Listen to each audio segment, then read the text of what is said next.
Buen día, el día de hoy vamos a hablar sobre los personajes como Nicolás Maquiavelo, Tomás Moro y Michel de Montaigne con el tema de entre el realismo y la utopía. Somos el grupo Sexto F y el equipo número 5 y los integrantes se estarán presentando en la pantalla. Los subtemas que estaremos abordando serán el contexto histórico, contexto geográfico, corrientes ideológicas, características, obras, aportaciones, influencia que recibió e influencia que tuvo sobre otros pensadores y las referencias. Esto será lo visto para cada uno de los personajes mencionados anteriormente. Nicolás Maquiavelo. Primero que nada, hablaremos sobre el contexto histórico de Nicolás Maquiavelo. El Renacimiento italiano fue un periodo histórico que se destacó por sus notables avances culturales e intelectuales. Justamente en estos rubros destacó Nicolás Maquiavelo, un famoso diplomático, funcionario público, filósofo y autor de un imponente estilo. Nicolás Maquiavelo recibió una educación humanística, estudiando las obras clásicas y latinas. Estuvo al frente de diversas misiones diplomáticas en Piombino, Imola y Forlì, además de que se le encargó dirigir la guerra contra Pisa. También realizó labores de embajador con grandes personalidades como el emperador Maximiliano y con César Borgia, quien llegó a ser gran amigo suyo. Pero finalmente fue acusado de traición, fue torturado y asesinado. Contexto geográfico de Nicolás de Bernardo de Maquiavelo. Nicolás de Bernardo de Maquiavelo nació el 3 de mayo de 1469 en una pequeña localidad cercana a Florencia, en el seno de una familia relativa a la nobleza, aunque empobrecida. En el año 1498 comenzó a trabajar para la República como secretario de la Segunda Cancillería y de los días de la guerra, para encargarse de las tareas de asuntos exteriores. En 1502 se casó con Marietta Corsini, con la que tuvo más de 6 hijos. Asimismo, ese mismo año, tuvo lugar su primera labor diplomática en Francia ante la embajada de César Borgia. En el año 1503 se marchó a Roma tras la muerte de Pío III. Un año después, realizó una segunda misión diplomática en Francia. En 1506 comenzó a trabajar en la delegación frente a la corte de Julio II y, poco tiempo después, fue nombrado canciller de los 9 oficiales de la milicia florentina. En 1511 tuvo lugar su última misión como diplomático en Francia, y un año después fue apartado de todos sus cargos y obligado al exilio en Florencia. En 1526 volvió a adentrarse en actividad política. Finalmente, Nicolás Maquiavelo murió en su ciudad natal el 21 de junio de 1527, a causa de una peritonitis aguda a los 58 años de edad.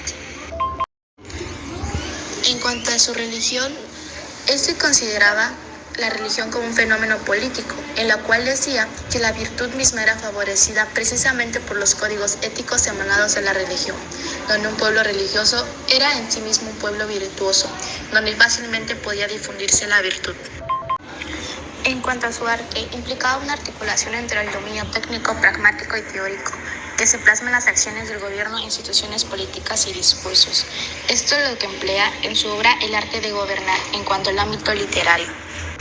En cuanto a su influjo en el plano pedagógico, es en cuanto a la materia central del ensayo, que se constata una escasa atención hacia Maquiavelo, en el que podemos demostrar que empleó una metodología de raíz clásica.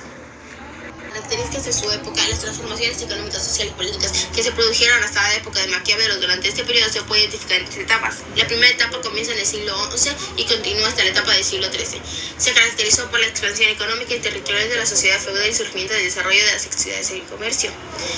La segunda etapa, desde los primeros años del siglo XIV hasta mediados del siglo XV, la expansión se detuvo y una profunda crisis afectó a todos los órdenes del mundo feudal. La sociedad urbana se consolidó y se diversifica y comienza a predominar la economía mercantil. Y en la tercera etapa, de mediados del siglo XV hasta finales del siglo XVI, la crisis comenzó a ceder y se inició un nuevo periodo de expansión del comercio. La economía mercantil se consolidó y las monarquías lograron centralizar el poder suburbano a la nobleza y al patriarcado urbano.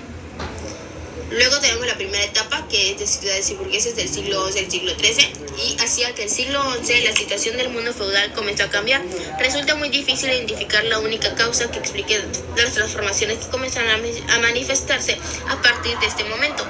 Se puede mencionar una mejora en las condiciones climáticas e importantes progresos técnicos que se posibilitaron un notorio incremento en la producción agrícola.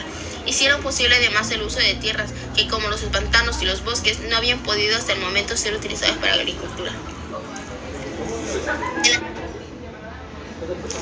Y en la tercera etapa de burguesías y monarquías del siglo XV hasta el siglo XVI, la vida de Maquiavelo se inscribe en esta etapa.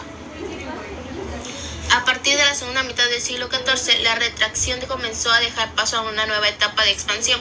La experiencia de la crisis permitió conocer el mejor funcionamiento del mercado, del crédito y de las consecuencias de la acción del poder político.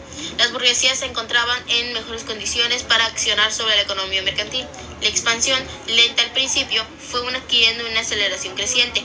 Distintos factores, como el aumento de la población, pueden explicar el cambio, pero lo que más incidió fue la mayor estabilidad política que derivó de las disminuciones de las tensiones sociales y el surgimiento de los nuevos reinos unificados y centralizados. El proceso de concentración política y económica que se inició en la etapa anterior se profundizó en las monarquías territoriales y acrecentaron su poder a medida que se debilitaba el de la nobleza. Poco a poco, la economía urbana quedó atrapada en la red del poder de las monarquías. La delimitación de ámbitos de dominaciones territoriales nacionales y los tratados y acuerdos entre los reyes facilitaron y ampliaron las actividades económicas de la burguesía a una escala regional, nacional e internacional. En este último ámbito, ya en los siglos anteriores se habían formado ligas comerciales entre ciudades como la Hansa germánica, que agrupaba todos los puertos importantes del mar Báltico, del mar del Norte y el océano Atlántico.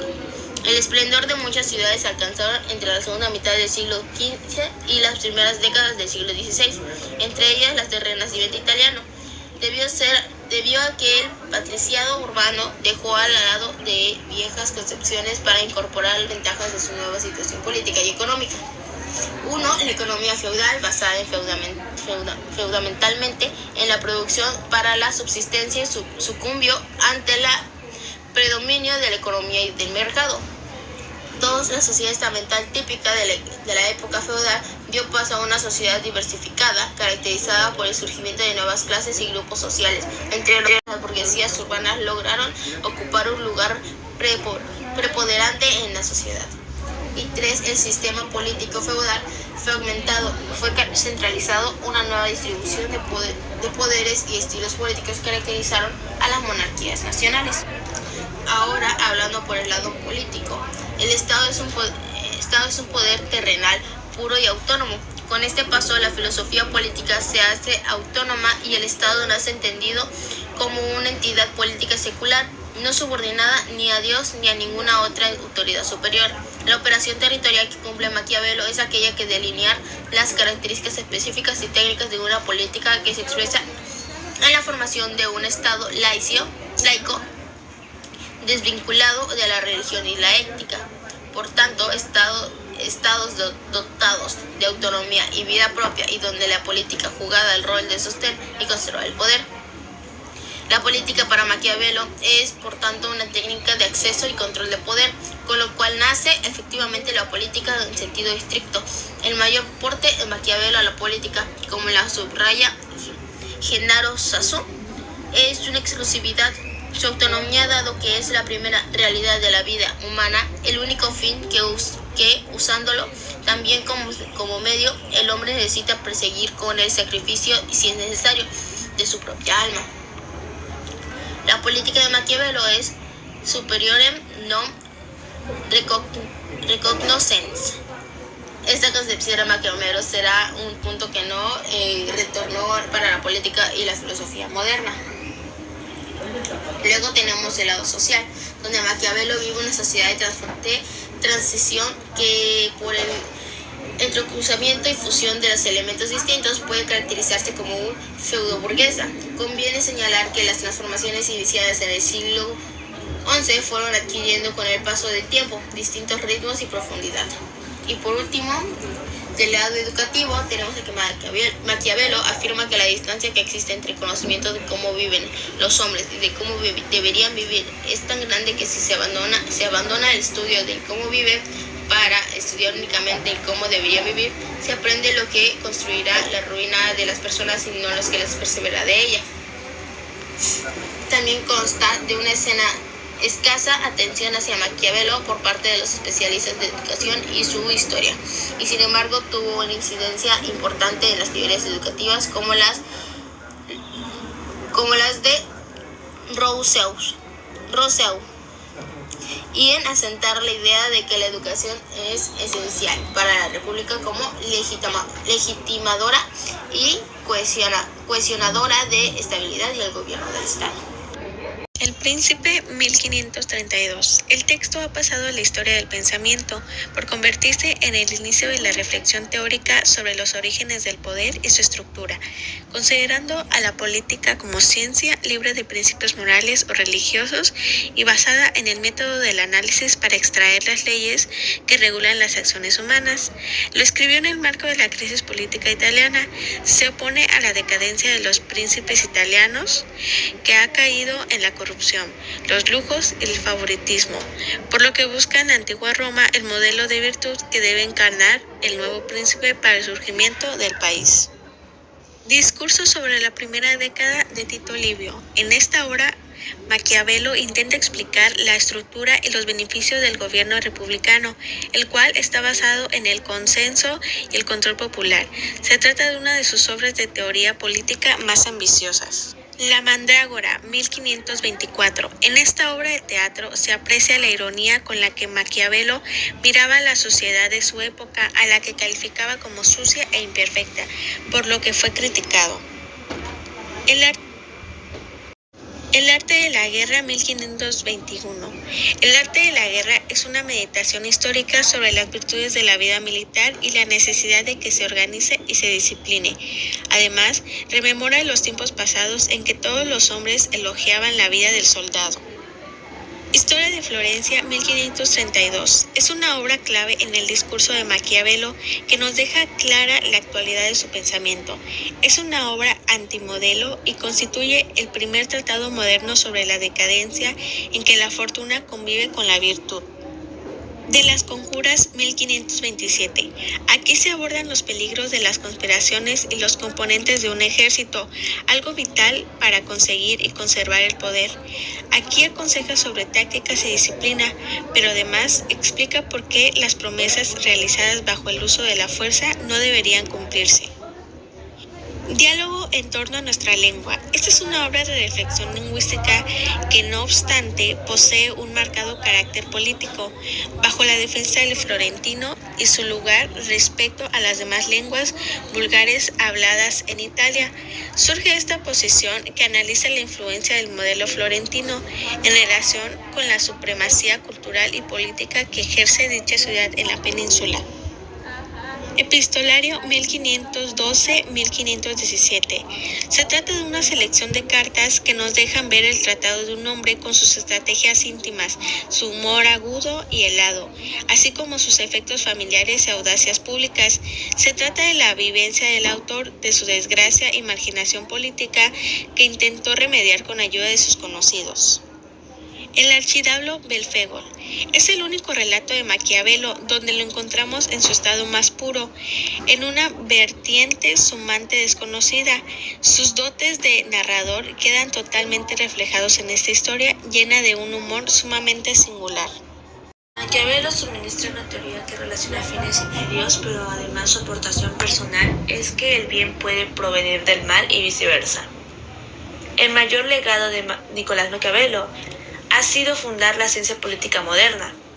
Igualmente, escribió muchas obras literarias mediante las cuales dejó diversas enseñanzas, pero más bien como enseñanzas políticas, ¿no? La principal fue El Príncipe.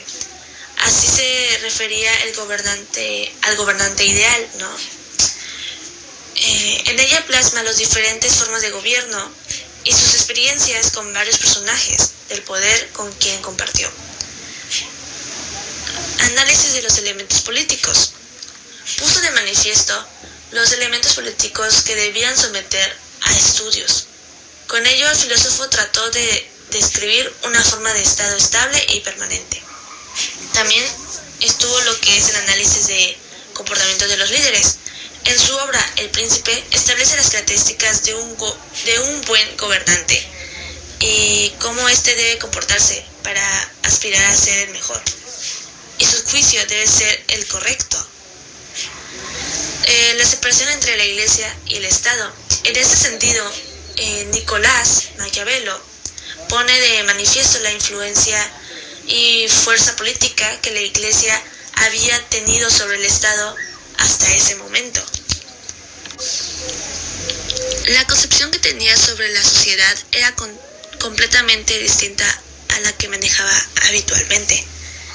Discrepaba de la posibilidad de tener una sociedad de iguales, ni siquiera un poco más equilibrada.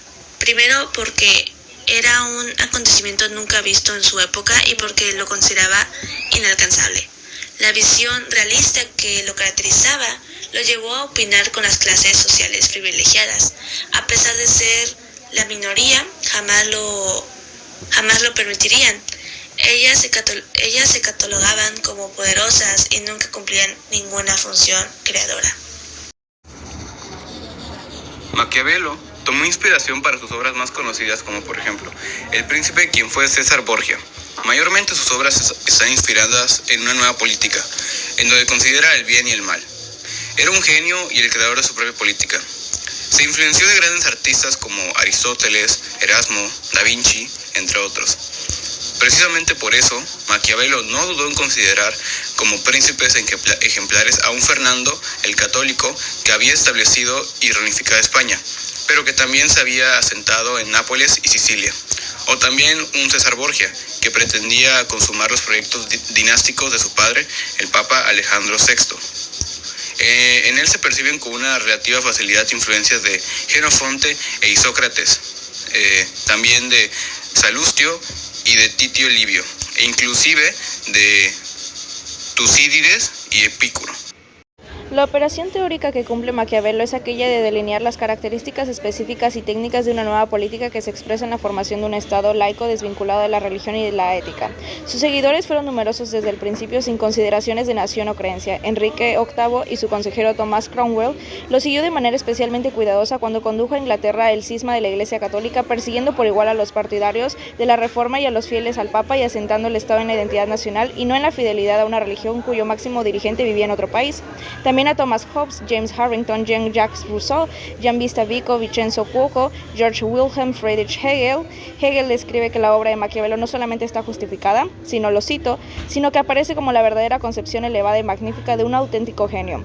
Francesco de Sanctis, Benedetto Croce, Antonio Gramsci, Leo Strauss, Hannah Arendt, Raymond Aron, Alexandre Kojev, Louis Althusser, Isaiah Berlin, Quentin Skinner, Herbie Mansfield. Y inclusive en la actualidad tendremos al rapero Tupac, que al estar en la cárcel se interesó por la literatura, en donde se dio envuelto con varios libros de Maquiavelo, por lo que hasta escribió un álbum antes de morir basado en este. A continuación tendremos a Tomás Moro. Ahora hablaremos acerca de Tomás Moro y su contexto histórico. Desde muy joven, Tomás Moro fue conducido según la costumbre de las buenas familias al Palacio de Lambeth. Este era la residencia del arzobispo de Canterbury y Lord Canciller de Inglaterra, el cardenal John Morton, un ferviente defensor del naciente humanismo renacentista, y de su mano inicia en el movimiento filosófico y cultural que se extendió hasta finales del siglo XVI en gran parte de Europa. Este siglo representó un periodo de creciente desarrollo social e ideológico. En este surgió la Reforma protestante, caracterizada por el luteranismo, el calvinismo y el anglicanismo. Esta reforma contó con el apoyo de algunos príncipes y monarcas en cuanto a la formación de iglesias cristianas de ámbito estatal. Enrique VIII de Inglaterra fue uno de los primeros en romper con la Iglesia Católica y se estableció como jefe supremo de la Iglesia de Inglaterra, la Iglesia Anglicana.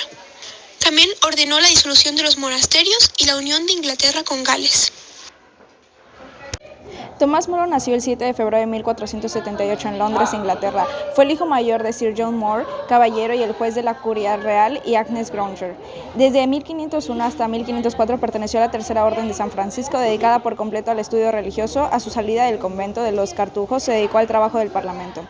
En virtud de su intelectualidad, Enrique VIII le concedió los cargos de embajador en los Países Bajos en 1515 y miembro del Consejo Privado en 1517, portador de la Cámara de los Comunes en 1523 y canciller desde 1529, siendo el primer laico en ejercer esta función en Inglaterra. Rompió relaciones con el rey Enrique IV al negarse a prestar el juramento antipapista frente al surgimiento de la Iglesia anglicana y no aceptó el acta de supremacía que declaraba al rey como cabeza de la nueva Iglesia. Además, Tomás Moro se opuso además al divorcio del rey con la reina Catalina de Aragón y no reconoció como legítimo el siguiente matrimonio de Ana Bolena. Por estas razones fue acusado por el rey de alta traición, condenado a muerte y decapitado el 6 de julio de 1535. En cuanto a su ideología religiosa, fue devoto de la Iglesia Católica y no se apartó en toda su vida de los principios cristianos. Ayudó al rey a conservar la unidad de la Iglesia Católica de Inglaterra, rechazando las doctrinas de Lutero, viendo a la Reforma Protestante como herejía y una amenaza a la unidad de la Iglesia y la sociedad.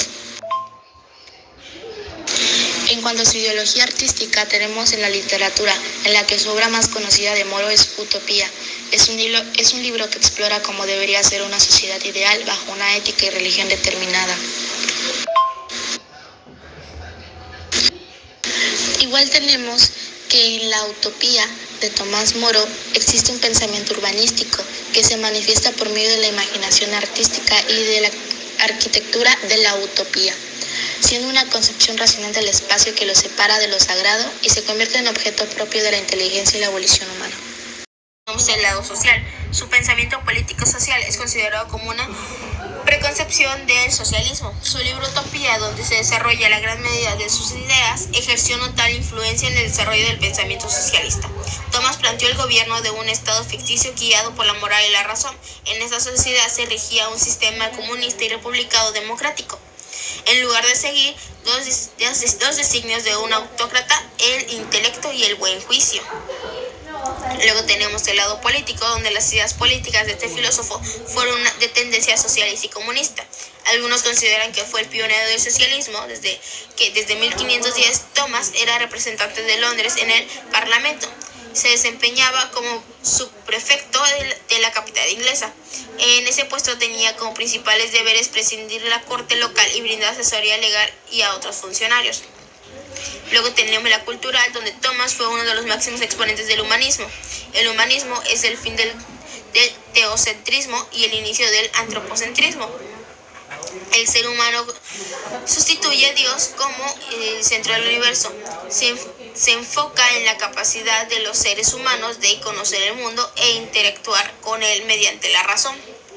Y por último tenemos el educativo, donde Tomás fue un filósofo, estadística, abogado y escritor. Insistía en proporcionar educación tanto a sus hijas como al varón. Piensa que la educación debe ser centrada en el seguimiento de la conciencia. Mary Guest, 1516. Utopía, 1516. Creó el vocablo utopía y con él un nuevo género, el utópico, en las cosmovisiones ideológicas e historia de las ideas. Articular el género literario formal con una propuesta concreta de reforma política social, como lo hizo en Utopía. Representó una nueva forma de interpretar el mundo, la felicidad y el cuidado del individuo, la armonía de la sociedad, el gobierno significativo, la propiedad privada o la propiedad colectiva.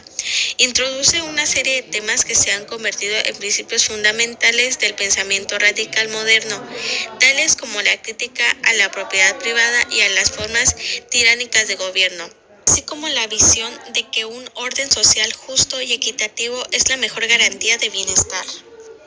Poemas latinos 1518-1520. Carta a Brixius 1520. Respuesta a Lutero 1523. Un diálogo concerniente a las herejías 1523-1530. Súplica de las almas 1523. Carta contra Fried 1532. La confrontación de la respuesta de Tyndale 1532-1533. Apología 1533. La respuesta a un libro envenenado 1533. La historia del rey Ricardo III 1513-1518. Las últimas 4 cosas 1522. Un diálogo de fortaleza contra la tribulación 1534. Tratado sobre la Pasión de Cristo, 1534. Tratado sobre el Cuerpo Santo, 1535.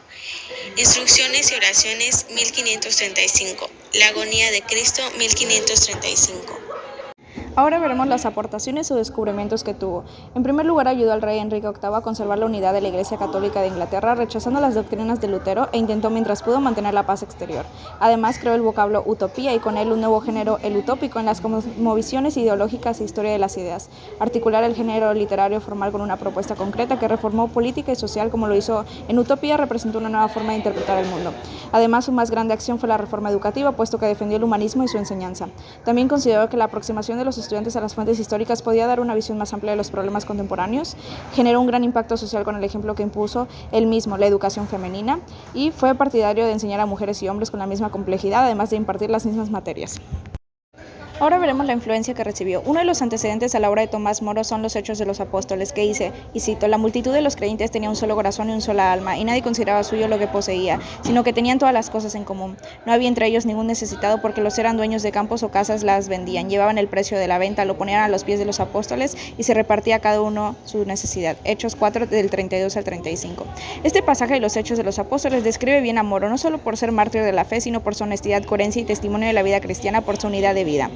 Junto con los Hechos de los Apóstoles, en Tomás Moro hemos de destacar la influencia notable de San Agustín, como lo demuestra el hecho de que sus escritos sea el autor más citado entre todos los padres de la Iglesia. Tenía un profundo conocimiento de la ciudad de Dios, el libro de San Agustín, sobre los dos amores que fundaron sendas ciudades, la terrenal y la celestial. Ambos autores buscan ante todo comprender la relación entre la ciudad de Dios, que no se puede ni se debe identificar con la Iglesia terrenal, y la ciudad de los hombres, tampoco identificable con cualquier tipo de forma de gobierno. En este sentido, las obras de San Agustín y Tomás Moro, leídas en sus contextos históricos, llenan de luz la doctrina tradicional de la Iglesia respecto a la relación de la Iglesia y del poder político. Uno de teología de la historia, otro de pensamiento utópico. Moro, como San Agustín, poseía una fuerza interna, su pasión por la verdad, heredadas de Sócrates, Platón y Aristóteles. En la época de Tomás Moro estaba el pensamiento de Maquiavelo, que escribió junto en esos años sus obras principales, los discursos sobre la primera década de Tito Livio y el Príncipe, quien triunfaba como su modelo de concebir el saber político. Ahora pasando a la influencia hacia otros filósofos, tendremos primero que nada a Montesquieu. Este se inspiró en la obra de Moro para desarrollar su propia teoría sobre la separación de poderes y la necesidad de un gobierno justo e imparcial. Montesquieu compartió con Moro la creencia de que el gobierno debía ser justo e imparcial y que el poder debía ser distribuido de manera equitativa. Esta idea se refleja en su obra más famosa, El espíritu de las leyes, en la que Montesquieu propone la separación de poderes y la necesidad de un gobierno limitado y descentralizado. Además, tanto Moro como Montesquieu se interesaron por la cuestión de la libertad religiosa y la tolerancia. Moro defendía la libertad de conciencia y la tolerancia religiosa en su obra Utopía, mientras que Montesquieu abogaba por la separación de la Iglesia y el Estado y la libertad de culto en El espíritu de las leyes. Segundo sería William Shakespeare. Tomás Moro tuvo una influencia significativa en William Shakespeare, aunque la evidencia directa de esta influencia es limitada. La obra de Moro, Utopía, presenta una visión de una sociedad ideal que busca el bien común y la justicia social, temas que también se encuentran en la obra de Shakespeare. En muchas de las obras de Shakespeare, como El Rey Lear, Ricardo III y Hamlet, se exploran temas de justicia, corrupción y opresión que reflejan preocupaciones similares a las de Moro en su obra Utopía. Shakespeare también produjo y personajes, situaciones que parecen estar inspirados en la obra de Moro. Por último, tendremos a Francis Bacon. Bacon, al igual que Moro, fue un pensador preocupado por la reforma social y la construcción de una sociedad más justa y equitativa. Bacon estaba interesado en la filosofía política de la organización social y se inspiró en la visión de Moro de una sociedad ideal. En particular, Bacon envió la idea de Moro de una sociedad justa y equitativa debía basarse en la igualdad social y la propiedad común. Se sabe que Bacon tenía una gran admiración por Moro como figura política y como pensador. En su obra de Sempianti Veterum, Bacon elogia a Moro como uno de los nuevos Platones y lo presenta como un modelo a seguir para aquellos que desean mejorar la sociedad a través de la política y la filosofía. Por último tendremos a Michel de Montaigne. Dentro del contexto histórico de Michel de Montaigne, debemos saber que Montaigne era un renacentista, aunque de etapa tardía, ya que en esa época se lleva a cabo un redescubrimiento de los autores de la antigüedad grecolatina y sus textos. Olvidados, se releen y se incorporan a la actualidad. Y esta presencia de la tradición clásica no podía ser menor en Montaigne, el cual se halla influenciado por las obras de autores como Plutarco, Séneca y Virgilio, entre muchos otros. Tras la primera fase del Renacimiento, en la que hallamos la huella de varios autores como eran Erasmo de Rotterdam y Pico de la Mirandola, y en la que el antropocentrismo era explícito, viene la etapa tardía, es decir, en la que vive Montaigne. En esta etapa se confía menos en la grandeza del hombre y en su lugar en el universo. Michel de Montaigne nació el 28 de febrero de 1533. Más tarde ingresó en una escuela donde estudió poesía latina y griega y en 1549 empezó a estudiar Derecho en la Universidad de Tolosa. Esto fue fundamental para su carrera académica en el futuro y la creación de su obra principal. En el año de 1554 fue consejero en la Cour de Addis de Perrus, sustituida por su padre, porque este pasó a ser parte del Parlamento de Burdeos. En el año de 1565 se casó con Francois de la Charce y 3 años después murió su padre, heredado la propiedad y el título del señor Montaigne. El 28 de febrero de 1571 dejó sus compromisos laborales para dedicarse al estudio y la meditación y emprendió al cabo de un año la redacción de su famosa obra Ensayos. Mientras la escribía leyó a Plutarco y Séneca. En el año 1581 fue elegido como alcalde de la ciudad de Burdeos y durante su primer mandato publicó la segunda edición de los Ensayos en 1582. Para 1588 apareció como una nueva edición de los Ensayos y al final el filósofo murió el 13 de septiembre de 1592. En su pedagogía sostuvo la necesidad de enseñar a los niños el arte de vivir, además que se basaba en el desarrollo de las actitudes, ya que para él era necesario dar ideas, actitudes y habilidades al niño que le sirvan para la vida, ya que nos estamos edificando un alma ni un cuerpo, sino un hombre. En cuanto a la religión, este ponía en tela de juicio la escolástica medieval, los dogmas de la religión católica y el propio concepto cristiano de Dios, y rechazaba la doctrina religiosa de la inmortalidad del alma, aproximándose a la comprensión de la conciencia como propiedad específica de la materia. Y en su ideología artística nos dice el arte del buen vivir ha de incluir necesariamente el arte del buen morir, pues la muerte es el destino final de todos, la cual siembra inquietud y zozobra, malogrando muchas veces el gozo que podemos hallar en una instante plenitud. Y ahora, por características de su época, por el lado social, se creía que todo lo que hacemos en un principio lo hacemos para vivir sin preocupaciones. El estado natural del ser humano es, por consiguiente, no estar obligado a fomentar momentos de estrés innecesarios y aceptar lo malo con sencillez y sin dramas, que se habla en la teoría de la influencia social. Ahora, por el lado político, fue una voz amiga del acuerdo político para resolver una guerra que confrontaba religiones, pero también disputas dinásticas. Asesorar tanto a Carlos IX como a Enrique III no fue tarea fácil. Eran personajes de un carácter que asumirlo en complejo es quedarse corto. Nos confronta en un realismo político distinto al de Maquiavelo. Nos conduce al terreno de una tradición escéptica inspirada en un modelo pirrónico antiguo cuyas transmisiones provienen de los escritos del Sexto Empírico, mayormente difundidos en el siglo XVI. Luego, en el lado cultural, la cultura de su propia tierra y de su propio momento histórico va siendo asimilada por Montaigne desde la mirada del pasado a la sombra de aquellas excelsas figuras que testimonian la existencia de una época en la que la humanidad era más fuerte, más viva y más vigorosa. Y por último, por el lado educativo, tenemos la teoría de la enseñanza. En el ámbito educativo es el contexto de sentido de su pensamiento. La búsqueda de Montaigne comprende en sus ensayos está regida por una finalidad: la superación de sí mismo, la liberación de todas las debilidades y todos los engaños. En suma, llegar a poseerse en sí mismo. Características. Así, un ensayo es un escrito en el que su creador da la opinión sobre un tema concreto a partir de sus propias vivencias y de una argumentación razonada. Es decir, el ensayo debe ser algo personal, razonado, claro y sencillo. De esta forma, bajo esta premisa, nuestro protagonista escribió Ensayos, una obra que se publicó 3 veces. Primera versión, o Ensayos primero, publicado en 1580. Segunda versión, o Ensayo segundo, publicado en 1588 con una versión ampliada y corregida de la primera. Tercera versión, o Ensayos tercero, publicado en 1595 de forma póstuma y como obra definitiva, editada y corregida por su discípula e hija electa Marie de Corneille, una de las impulsoras del feminismo europeo. Esta obra se caracteriza por no tener una estructura u orden concreto. Ensayos destaca por su estilo directo, pesimista, irónico, humano y moderno. De hecho, a lo largo de este escrito sobresalen ideas que hoy en día siguen estando muy vigentes. Condena la arrogancia, la violencia y la crueldad.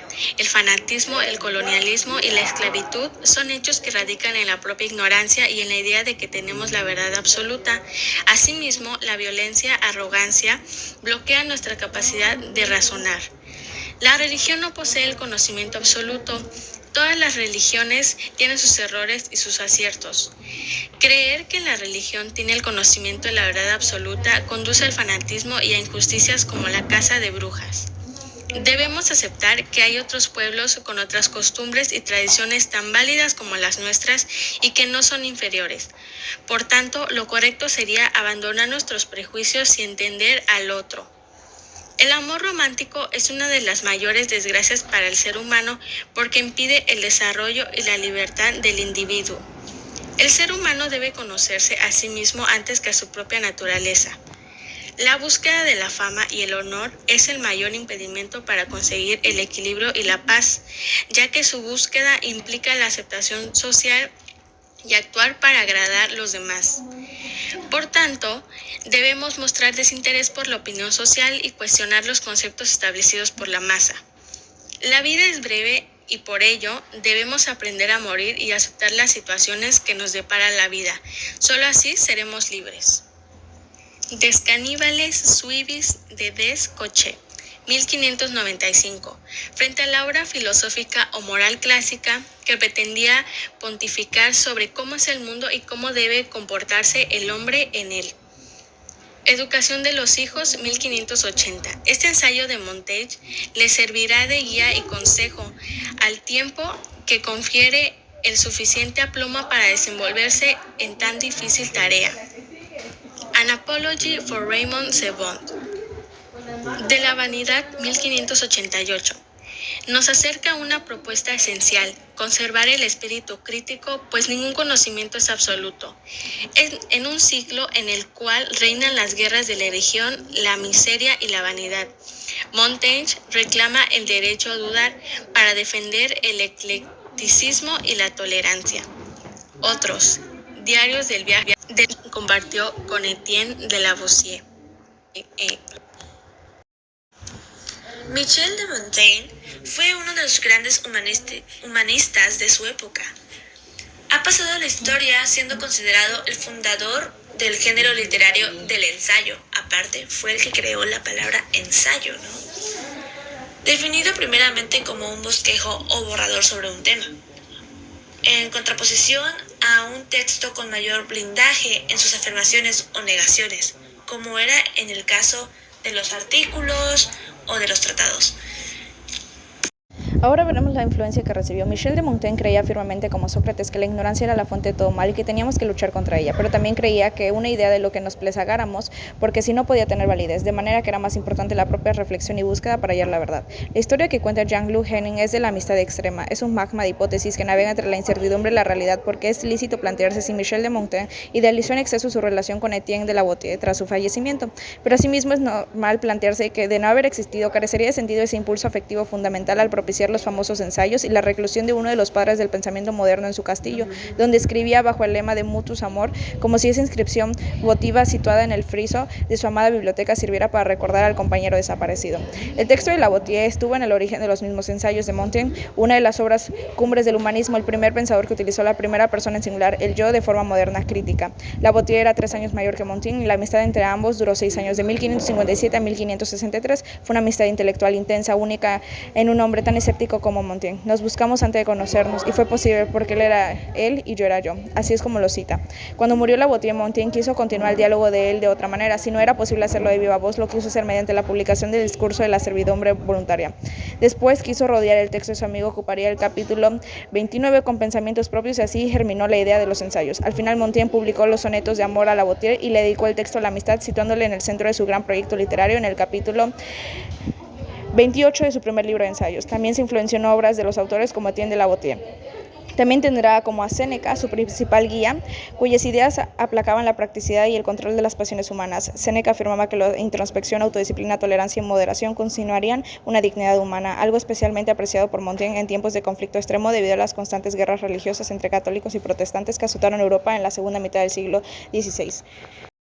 Ahora pasando a la influencia hacia otros filósofos, Montaigne refleja sencillez y humildad en sus ideas, puesto que no pretendía tener la verdad absoluta sobre algo, no buscaba leccionar a sus lectores, sino transmitir sus puntos de vista. En sus ideas retrata a la perfección los objetos del movimiento renacentista, el autocentrismo, el combate a la ignorancia, el fanatismo y el dogmatismo. Su legado fue mucho más allá de su época. Es posible encontrar influencias de su pensamiento en obras de René Descartes, Blaise Pascal, Goethe, William Shakespeare, Friedrich Nietzsche y Marcel Proust. Su principal discípula, si podemos denominarla así, fue casi su hija adoptiva para él, Marie de Gournay.